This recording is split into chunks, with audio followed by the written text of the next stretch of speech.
Welcome, everybody. Welcome to the What the Football channel. This is the BH and Scrubber Show, and we love the Commanders for some reason. And one of those reasons is we scored another victory last week. I believe that's 3 in a row against a pretty good Colts team. So we're happy about that. A lot of good things to say about that, and a lot of good things to say about the upcoming game against the Vikings. And, of course, one half of the show is my man BH. BH, how you doing, buddy? I'm doing great now, man. It was touch and go 3 weeks ago, and we were saying that they got to do something, man, or it's over. And we knew we had a stretch of games where we could, maybe get in there, maybe get 2 out of 3, but to do 3 out of 3 is awesome. And you said they played great in Indy, so yeah, I'm stoked. I mean, I liked it. I liked what I saw. I liked how they fought back, and I loved that final drive. It was awesome. Yeah, beautiful stuff. It's still like they weren't losing in the first half. It was still like a fight at the end, but not like down 20-0 at the half and then fighting back with garbage time. It's more like they were winning a little bit, losing a little bit, and fought back at the end hard and made it count and won. So it was exciting. It looked grim for a second there, dude, as I was calling the game with like 2 minutes and 36 seconds left or something, and down by 6 points. And, but I kept saying it's not impossible. And we didn't, I didn't falter on the show. You didn't falter on the show. You stayed there in the chat room, and we had a couple other people, and we just sat there and watched it unfold. And of course it, worked out in our favor, and that was exciting. So for a pretty boring game. Yeah, really, it was. And you're right. Towards the end, forcing them to punt was huge and getting the ball back. But yeah, I mean, the defense once again held them in check. I think they had like 3 straight field goals, which was awesome that the defense could hold them. Yeah. So yeah, it was kind of boring, and I guess the whole thing hinged on that last drive, and I watched it a couple times. On YouTube, just the drive itself. And I've seen highlights, but I mean, I just watched that whole drive. Pretty amazing for 89 yards and to go there and have that fourth and 1. And man, Heineke was like flushed out. I think they almost grabbed him, and I thought, they're gonna rip him down, and he got it. So yeah, I was really I was proud of those guys for doing that. Hard to do on the road. It's hard to do anyway, but hard to do on the road, and they did it. So I'm excited. Obviously, I think we saw Taylor Heineke compared to the week before, because when Taylor had that horrible first half, not just the pick 6, but in general, he looked just a little weak. Well, that wasn't the case this week. He didn't come out firing, but he wasn't making mistakes. Right. He did throw that one interception, and that looked pretty crappy, but.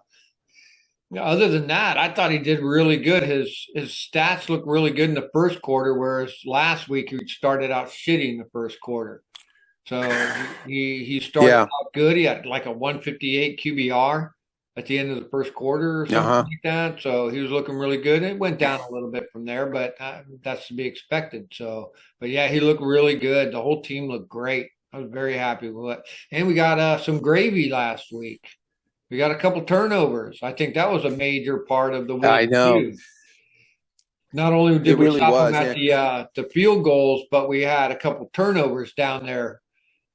I think one was at least inside the 20 or something like that. We got that turnover. So, yeah, that was. I think was that the Derek Forrest play. I think where he got Jonathan Taylor to fumble. That was huge, and it was a classic hit too. I mean, he came in pure. Shoulders in and hit that ball and just blew it out of him. Actually, he really exploded that ball out of his hands. It'd be hard to see how any running back could have held on to that, because it was textbook. Yeah. So even Jonathan Taylor. Yeah, Jonathan Taylor. Yeah. So, gosh, man, who else? I mean, there's offensively. I mean, you got to go. Terry was a stud. Antonio Gibson was a stud. they just looked so good.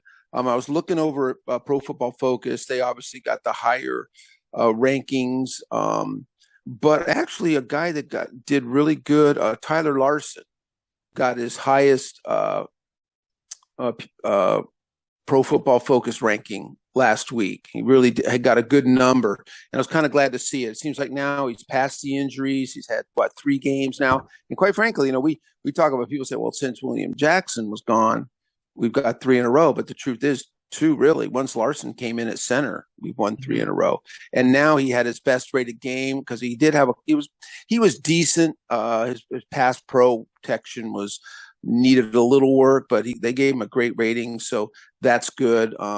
The offensive line continues to have some issues, though. I mean, it's so weird. It's 5 guys, and it seems like with an offensive line, 80% of the time you're doing good, and then you have a breakdown. Cornelius Lucas had a couple breakdowns. He got burnt. So let's see what happens with that. But I mean, overall, I watched a lot. I watched Trey Turner play some really good football, and then have some whiffs. But he did good. And actually, it was him and Cornelius Lucas on the right-hand side that did that quarterback sneak. It was those two. They crushed their line in. Bates was there, and he sort of did a seal. But really, it didn't matter. Heineke actually got that snap and reacted so fast that even the linebacker and safety from Indy couldn't even get to the play. And so those 2 guys reacted really well and just drove that line left, and it just made it easy for Heineke just to quarterback sneak it. So, I mean, it was sort of a mixed bag, but nothing horrible. I mean, we had a couple of our shows in the last 4 or 5 weeks. We've highlighted some offensive linemen that just got crushed, and that's just that's no good. So, but everyone else kicked in. I mean, there wasn't much tight end play. No, Bates, I think, got one. Armani Rogers, I think, got 1 or 2. Yeah, he got 2. And I was looking at some of the stats. I think Logan Thomas ran 20 routes and didn't get 1 look. I mean, that's the nature of football. Everyone's running routes, and they throw. So, but who knows? I don't know if that was a game plan, or maybe they took our tight ends out. Maybe that's just how it worked, and we went elsewhere. But boy, I mean, Logan played, so he was running routes. Just like a decoy or something. Maybe he's still injured or something, but good to have him out there and make him somebody that you have to watch him regardless of what's going on. So, because I seen him, he was out there on that final touchdown. He was in on that play, and he was one of the first ones to congratulate Taylor. So. Yeah, and he's a great inline blocker. So hopefully, kind of like Larson, coming off the injury, game in, game out, he's building up his football strength. Because, God, if that guy was back to the way he's played before, with the way the receivers are going, having Logan Thomas out there, what a weapon. Hopefully we can start to get him going. Trying to think. So offensively, now, for next week too, I know that Cosme did suit up, but he didn't start. I think his hand is still healing, so I think he's maybe emergency swing tackle. Okay. Maybe, in other words, he could have played. Like if someone went down, he would have played. Like I said, probably bandaged up really good, but they probably just didn't want to play him. And just if Cornelius Lucas is out there and he's doing a decent job, let his hand heal. So who knows what's going to happen? We might see Sam Cosme this week. So we'll see, because Cornelius did struggle a bit. Overall, he did pretty good, but he did get burned a few times. So it'd be nice to see Jahan Dotson come back. I don't know what his status is.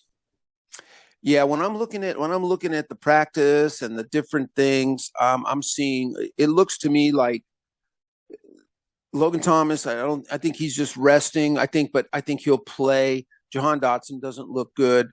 Holcomb is like a 50-50. So he did I don't think he's practicing, but they're kind of labeling him questionable. So they got a few guys here questionable. Even J.D. McKissick got a neck thing. Cole Turner's questionable. Yeah. So questionable is such a 50-50. It's so weird because, you call it questionable, and J.D. McKissick will play against the Vikings and he'll look like nothing ever happened. Yeah. and then Logan Thomas will be inactive. You're like, wait, what happened? But Yeah. anyway, so it's a big mystery. But anyway, thank God they're questionable. They're not deemed out. Uh, but I think Jahan Dotson might be a long shot, which is too bad. But let's see what happens. So that would be good to have those guys. Other than that, though, I mean, Cole Turner, he's another questionable. I don't know if Logan's playing. Cole Turner might as well just rest, be inactive and rest. It was I a mean, we don't. concussion, right? Yeah, so they might want to just let him rest more. I mean, if we got three tight ends, and God, Armani Rogers is playing so good. Yeah. I mean, for a guy for his background, let's put it that way. And he looks good. I swear, like I said, made 2 catches, but I watched him. God, you couldn't believe that guy was just a quarterback in college. Honest to God, he looks so smooth and so good. Catches the ball well. Got high hopes for that guy, big dude. So anyway, but really on the injury front, offensively and defensively, not too bad. It'd be nice to get Cole back, although Jamin did a good job. So, but once the defense, now going to those guys, once again, we talked about it week in and week out. There might be some areas where we wish a guy covered better, or we gave their quarterback too much time, but overall, I was happy with the D. Yeah. Yeah. But the D line did really great. They were in on them. They got a couple turnovers. Yep. So that, we were bitching about that. We only had like one turnover prior to this game, if I'm not mistaken. Yeah, Eh, it was ridiculous. When I saw Yeah. it, I thought that can't be right. Yeah. Yeah. Yeah. So they did good. I mean, it's that the line squeezing the quarterback and the DB's got to cover for about 2 seconds. And that's what makes this team happen. And we have, as a defense, been keeping these teams to low scores. I think we're doing pretty good in the NFL in that area. Look, we kept them guys to 16. The week before it was pretty low against the Bears. It was pretty low. Yeah, we're talking Uh, 20 to 24 points, yeah, you yeah. know. So that's pretty good. That's what our defense is supposed to do. So Yep, they're doing their job. they really are. I thought, like you talk about that one, Jonathan Allen, our number one player on Pro Football Focus, got a 90, that's an awesome game. He played really good, and I think he stripped that ball. Mhm. And I think Darren Payne got on top of that one. Yeah. So he played good. The D line played good. Who else? Oh, Montez Sweat had a great Yeah. PFF grade because he had an awesome game. I think And Hill then, picked like I up said, the other fumble. Casey yep, Hill got the picked other up one. the And other then, one. Yeah. yep, he did. And Derek Forrest, well, like I said, with that one was such a great hit. And that, like you said, it was deep in our territory. So not only that's a great turnover when the team's coming down on you and it's not looking good. We were sweating it, dude. We were. And once again, in that area, I think a couple of the stars, our defensive line are always stars, but I think you got to give it up for Jamin Davis. He played 100% of the snaps. He must have, no one talked about it. He must have had the quarterback helmet for the D because he played every snap. Okay. He had to be calling out plays because Bostic played 10 plays or something, and then I think Mayo played like 18. They Wow. must have been running a lot of Buffalo nickel with the safeties. Derek Forrest had a lot of plays, so they must have been running a lot of Buffalo nickel. And then I noticed Jamin. I think he went in and out. I think they had him a little bit as the weak linebacker, and then I saw him play some middle. But because I think last year they even let him, because they had to move him to weak. I think he was still calling, which we thought was a disadvantage. You want to be in the middle if you're the quarterback of the D. But for this game, of Cole being out, they needed someone, and he's had experience. He did it last year. So I was real proud of him. He got burned on a Nyheim Hines pass. That was his guy. The guy's a real dynamic receiver, and I think really his recognition was good. He took a bad angle. Once he recognized, he said, oh, he saw the guy's out there, and then he just took this angle like, dude, that's Nyheim Hines. Anybody like that, J.D. McKissick, no, you got to, in the computer, factor things in. That's a guy, you don't go that way. You start spreading out to the sideline because he's already going to get 5 yards in a second. So he did that, and then he stayed with them, but it was a nice pass over his head, but he was there, so I give him credit for that. But then again, on that great goal line stand, he was the middle linebacker. when he came up and took Jonathan Taylor and threw him to the ground like a rag doll. Yeah. That he was straight up middle linebacker. And so I was trying to watch in highlights to see him, and he did seem a little bit of both, which he did at Kentucky. They kind of used him that way too, not just from game to game, but within games. So he's had that kind of experience there. I was proud of him, 100%. You know, he's averaging about 50 to 58% of the snaps, and so they said, "Hey, we need you, man. You know, strap on the helmet." And so I'm proud of him. And that stop was absolutely huge. I mean, he came in there and threw him down, held him to one of those field goals. Another guy, kind of a new name, the guy Ridgeway. Ridgeway, that's right. He's been building up his snaps, and he's sort of playing the Fedarian Mathis role, which is, I think, why they got Mathis. We want a defensive tackle who can, when he comes in, we want you to be a space eater. Eat guys up, not penetrating, just eat guys up, clog it up. Team. Exactly. And then, free up the other defensive tackle, whether it's Darren Payne or John Allen, to be able to slice and go in. And he's been doing good, and he got a 75 PFF, which is not big and huge, but we're talking a really young guy who we poached from Dallas. I mean, he was a 5th-round pick. He was a guy that a lot of people had put in the 3rd and 4th round. He's a big space eater. I think it was Arkansas. He's a giant dude, too. They grow football players out there in Arkansas. And anyway, they had to do a thing where I guess when they had to they didn't want to put Dak on the injured reserve, but they had to have who's their quarterback? I forget, but they had to bring Rush to the roster. So they put him out there. So, well, he'll clear waivers. And then the commander said, no, he won't.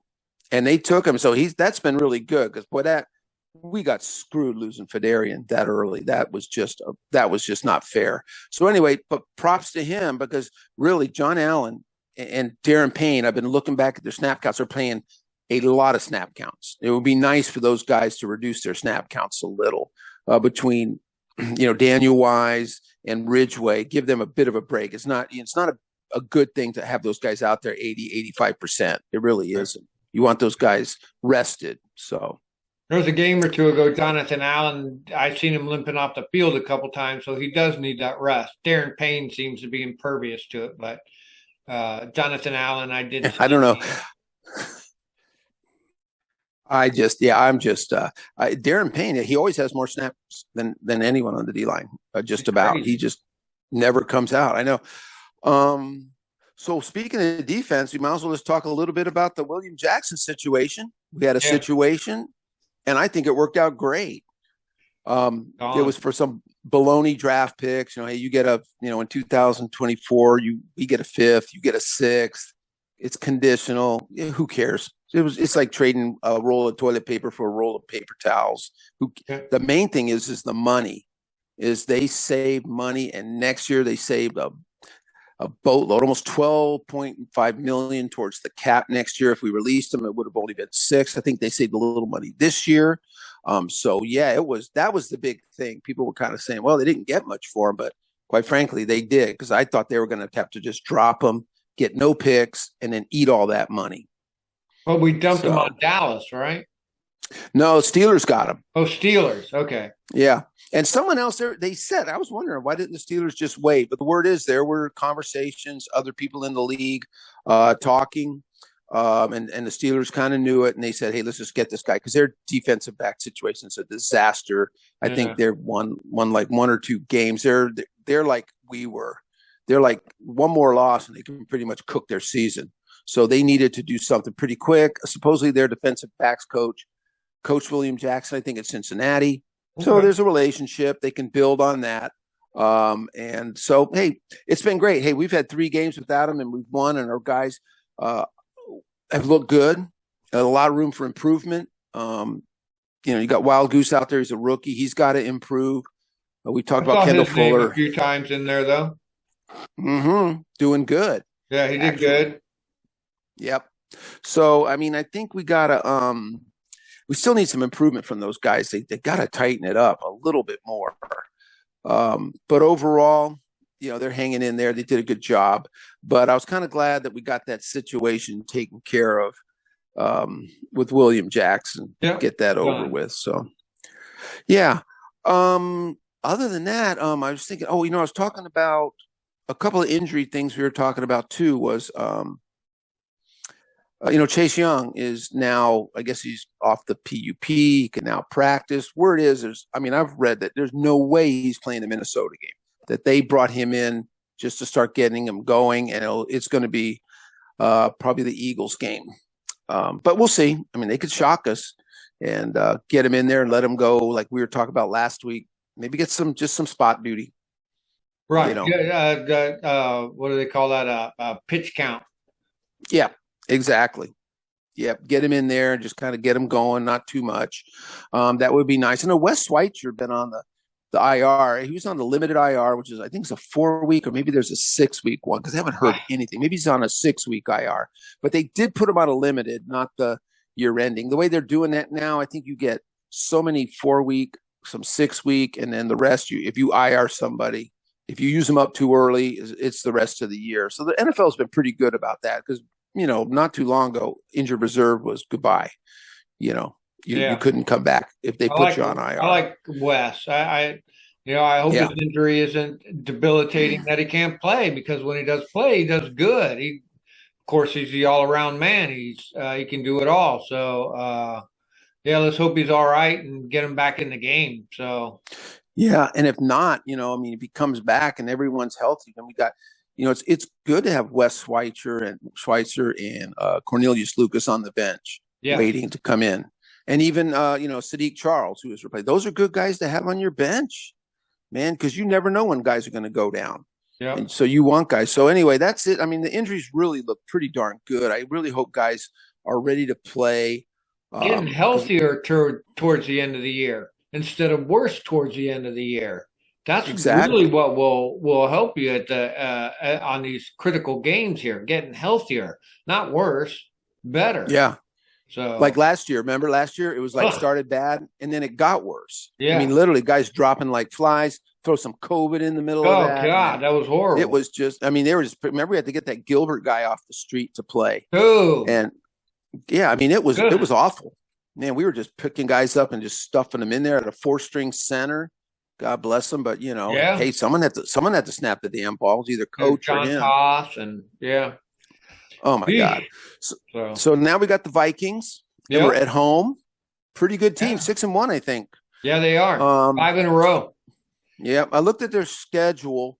The thing I'm like, Vikings are 6-1? Really? And they are. I looked at their schedules. They haven't had a demanding schedule. And you play in the what is it, the NFC North, and you do have the Packers, but they're struggling. Detroit, Chicago. So they've taken advantage of that. The one tough game they had, the one loss was Eagles. The Eagles. So, I know. Yeah, and Eagles beat them 24-7. So I think this is a 6-1 team that's good. Not going to take them lightly, but this is a team that's they've kind of beaten some okay teams, and when they've had to play a really good team like us, they got beat soundly. So I think it's a good matchup. They got a good team, man. They got Cousins is there. Jefferson's a monster. Cook. Yep. Now they did one thing too that's a challenge. Now they went out and traded and got TJ Hawkinson from Detroit. Yeah, I know. Not interconference, interdivision trade, which is like stunning. You don't ever see that very much. But anyway, that's a real boost to them. Their regular tight end who has a lot of promise. I forget his name. But anyway, he got hurt. I think they were just toast at tight end. So they made a deal. Got Hawkinson. That helps them a lot. So that's a guy, even though it's his first game with them, he probably won't have the full playbook. But he knows what he's doing. Too. Yeah. So he knows. He's good. He's a good tight end. So the only team that fucking the Lions beat was us. Ugh. I know. I hate that shit. I know we made them look so. What did they put up? 38 points? That was so embarrassing. God almighty. Yeah, that's bad news. 38 points, that crap. And team. That's their only win, I think. Yeah, it is. Yeah. Ugh. So these Vikings, they got a great coach, Kevin O'Connell. He was the Redskins. He was a coach for the Redskins for 3 years, up to 2019. He was actually the offensive coordinator in 2019. And when our coaching change came about, he was let go. And then the Rams picked him up. made him the offensive coordinator, and they went to the Super Bowl. So he's young. I mean, he's only 37, but he's a stud. I've always liked him. He went to San Diego State, and he did really good. He was a quarterback in the pros. I think he threw the ball 6 times in 4 years. He was just a backup. But he's a smart guy. He probably looked around and said, yeah, I can't compete in this league, but I can sure as heck watch and listen and see what people are doing, because he got that gig. And he's a good coach. He's smart. That team's well coached. That's why they're winning. Because I'm going to look at them on paper and I'm going, yeah, they got Justin Jefferson and they got this and that. But how are they winning all these games? And a lot of it is him. He's come in and he's really turned that team around. So they're very well coached. I think they really like him. They play hard for him. So that'll be a challenge when they come in. I don't know if they're the favorites. They might be. Probably. Well, let's hope Kirk Cousins will turn back into Kirk Cousins again. And I believe Thielen, he might be slightly injured. So maybe he's not 100%. I hate that for him, but it works to our advantage. So. Hey, yeah, they don't cry when our players are hurt. So, yeah, but I heard Thielen he might even be up to a game time decision. So without him, that would be very helpful for us in our DBs. New tight end to work with. All that works in our favor. Yeah, and they're fairly strong against the run. It's better to attack them through the air, but I don't mind challenging them on the ground, because I don't think they've seen a ground game like this team. Right. We're going to ground and pound them a bit too. So. And I think our defensive line is better than most of the defensive lines they've been playing against. And so Kirk Cousins has gotten away with a few things. So now he's going to have, Montez Sweat and Jonathan Payne and Daron Payne coming at him. That's a whole different animal for him to have to experience. So. Yeah, and their running backs and their line trying to create holes against this line. And we're just going to probably rush 4, pretty low blitz rate, and we still get pressure. Yep. That's bad for a quarterback when you can keep 7 defenders back there and you're only in blitzing. So, yeah, I like that. And they did good, man. They crunched down their line, and got to give it up for the young kid for the Colts. He actually survived fairly well. He's probably got a pretty bright future, because they put him under pressure, and he made a few mistakes, but he didn't crack. So I got to give that kid, I got to give him some thumbs up. What is his name? Ellinger? Yeah. Yeah, so he played pretty darn good for his first game. So, but yeah, so I mean, I'm psyched, and I'm glad it's a home game. Yes, yeah. I'm glad they're coming home, and let's hope they're ready. And they got to keep coming into games worked up and hot, man. You got to be hot, and I got to give Taylor. Well, Mr. Turner, our offensive coordinator, he just bugs the hell out of me. And the first time the team looked any good was when we went no huddle. Now, I'm not advocating for, just go no huddle, because we know that doesn't work, because you kill your defense. Your defense is out there all the time. So, but more and more work stuff like that in, and just don't be so, predictable and boring sometimes. I mean, and he does cool plays. Yeah. But it's the way he strings things together. I see the plays and go, wow, that was pretty predictable. And so I wish he would really get the team we don't have to have tight games all the time. Someone should expect, we can beat someone 35-20. It's okay, coach. Yeah. It's okay to whoop someone 24-7. There's nothing wrong with that, coach. You don't have to just have this back and forth, and then Scrubber and BH are having a heart attack at the end of the game. Yeah. We don't want to. I'm just a little tired of that. I mean, I like winning any way we get it. For God's sake, unleash the offense and let's just pound some people. Like have a nice drive, get across the 50, and then increase the pressure. Then go a little bit faster. Do a couple, 3 or 4 no huddle plays, and then slow down once you get towards the 20. Exactly. So just throw a no huddle at them for a few plays, and then go back to your normal thing. Yep. Get it into their brain. So we really do need to do that. We always talk about how the defense, helping the offense, keeping them in the game. Well, you help the defense when you get a lead. When you get a lead, their offensive coordinator is now dialing up passes. He's already going 10-0. They're already dialing, and that plays right into what you want. You got more dropbacks, so our D-line can go after you. So it does help. And if it's always so balanced, if it's 10-10, 12-9, if it's always so close, you don't get that thing. And I just wish I'd like to see a game where we kind of unleash and dominate on offense. Like that, I don't know if it's 8. That's right. No, that's a Yep. good point. We almost had that in this game a little bit. We were out in front, weren't we, for a little bit there? Yep. 7-3, 7-6. Yep. For a little bit. So And I we thought we were rolled it, pulling away. I thought we were pulling away, and then it just sort of kind of came back down again. fizzled again. So and they make adjustments against us, but that's where that speed up offense will undo that. They make an Yes. adjustment to what we're doing. You speed up the offense, that fucks up their adjustment. So Yep. then you go They back to can't. what you were doing before as they adapt to your speeding up, and then you just keep them on their back foot all the time. So Yeah. stuff. And they I can't. like that. Yeah. And they can't substitute. That's the other thing. Don't let them sub because, they're able to bring in, they see our guys and they bring in their package. And we go out with this and we bring on our new guys, they bring in their package. So Yeah. we're always kind of even. Well, yeah, like for 4 or 5 plays, run a no huddle, force those guys to stay on the field a bit. Yeah. If they got their pass package out there, stay on the field and just run it at them, make those guys come up. So And anyway, I one of my really want to favorite see things that. to do about that too is I forget who used to do that was do the no huddle and get up on the line, just fucking sit there and make them stand in their 3-point stance. Just sit there and hold. Yeah.